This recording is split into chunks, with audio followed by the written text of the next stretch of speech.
Hello and welcome to EV Loop, powered by CarLoop. I'm Adrian Maidment. And I'm Akhtar. Hello, Riz. Hey, Adrian. Good to be on. Another exciting sort of episode. This one we've got lined up. Yes, we've got a lot of Expo event coverage for today, and we'll probably start with your event Expo coverage. Where are you? What have you been doing? Where are you going? Right, so it's all three very important questions there in this electric vehicle space. We've finished our electric vehicle charging summit, huge turnout by the industry, and it was a bit of a blast. You know, a lot of stress getting to the planning stage and making sure it all comes through, and it did. And we got an overwhelming response from the attendees and the industry as a whole. They want to see more of these get together and collaborative sort of lesson sharing summits and events. So CarLoop's EV Charging Summit 2024 was a bit of a success, and would love to see and do more of these into the future. And what was sort of the key feedback from industry there? Yeah, the industry is basically looking at ways of collaboratively working with each other. So it's not like, some may be competitors, but they're all trying to find ways on how they can collaboratively work with each other, because there's enough of the pie out there for everyone to sort of work from. And people want to see more partnerships, more collaborations as the EV industry and the EV charging industry matures in Australia. Was there sort of a key challenge people were finding? Yeah, one of the key sort of challenges was basically knowing who is who in the zoo, because there's a lot of new players, there's some of the existing ones, how can they work with each other? And there were a couple of things around.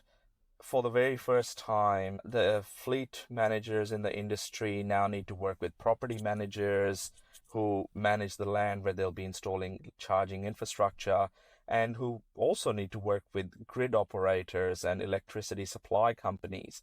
So traditionally, they've all been fragmented. So, there's 3 or 4 different industries, but now they're all coming together. And it's sort of the first time the industry has seen anything like that, where cars and energy and transport and fleet and I guess, ESG or, the social and environmental concerns all are coming into one space. And with EVs coming on board, we're all trying to solve that. And with a higher number of EVs, we need more charging infrastructure. So it's all coming together. Sort of charging infrastructure point of, I want an EV, but I live in an apartment 3 stories up. What do I do in that situation? It's kind of one of those key gripes people have, isn't it? That's one of the key ones. And also, how can industry deliver that? And also at the same time, large organizations looking at, they might be renting an office somewhere and they have their own car park, but they're sharing that office space with a whole lot of other companies. So all of these car parks and properties need to have charging infrastructure ready for when those employees make that switch. Unfortunately, or fortunately, a lot of the times, large property companies that own that whole office building need to get involved, because they're the owners of the facility or the managers of it. And so it's about bringing everyone together. And the goal of our summit was to empower everybody with the right information so they can feel confident, and let's make it happen. Let's get chargers in the ground to support the uptake of electric vehicles in Australia. And then moving on to more of a consumer focus, you're at the Melbourne EV Show. What did you see there? It was very surprising. We got to see 2 new brands. So I was there on Friday. I ran all the way through till Sunday. We got to see a whole lot of different things. The highlights, 2 brands we had not seen before: XPeng and Zeekr. So some of our listeners and viewers know that I was in China with Zeekr. We finally got to see their cars locally delivered and actually showcasing and exhibiting at the expo. So that was great to see. They had 2 Zeekr X vehicles there. Thousands of people got in and out of them over the 3 days. And then we also had XPeng, who had not only their G6, which is the first electric vehicle they'll be launching into Australia, but they had the G9, they had the X9, which is a luxury people mover likely to arrive in Australia next year, and they had a P7, which is more of a sports car with big scissor doors. So that was also quite interesting to see. And apparently, the highlight of the show was XPeng also had their flying car, Jetson spec, which, a lot of people were just wowed by. that, electric cars can't only drive on the road, but they can fly as well. So that concept was also there. It didn't fly though, did it? It was just. Did it fly? No, it didn't fly too high. Not at the show anyway. Probably a few rules against that at the moment, but that would be awesome. Well, that's right. We struggle to get full self-driving cars here in Australia and New Zealand, Adrian. So imagine the flying cars. And then, and moving on to today, sitting in your car. Why is that? So today I'm at, it's the last day of the electric SUV show. So I've been around. I've had a chance to take Tom Gann, who runs an awesome YouTube channel, Ludicrous Feed. He was in Melbourne for the show. I've just dropped him off, and I've arrived back at the convention center where the show is happening. And I thought we'll quickly get this episode filmed up so our viewers and audience are getting, right from a horse's mouth. This is happening now.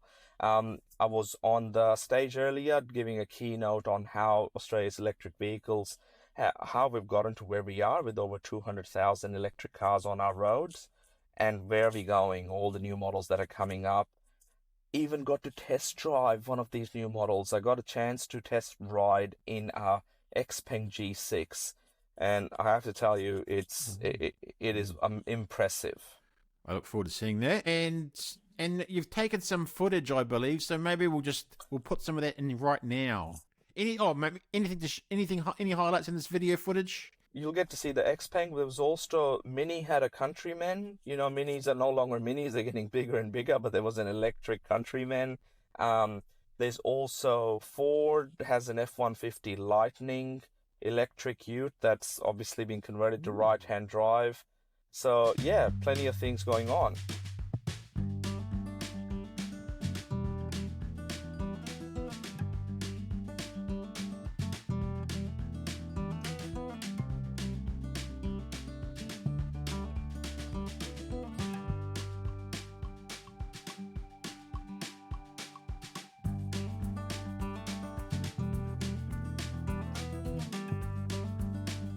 And just maybe a quick summary of maybe meets and greets over the last few days, some industry overall vibes going on out there, Riz?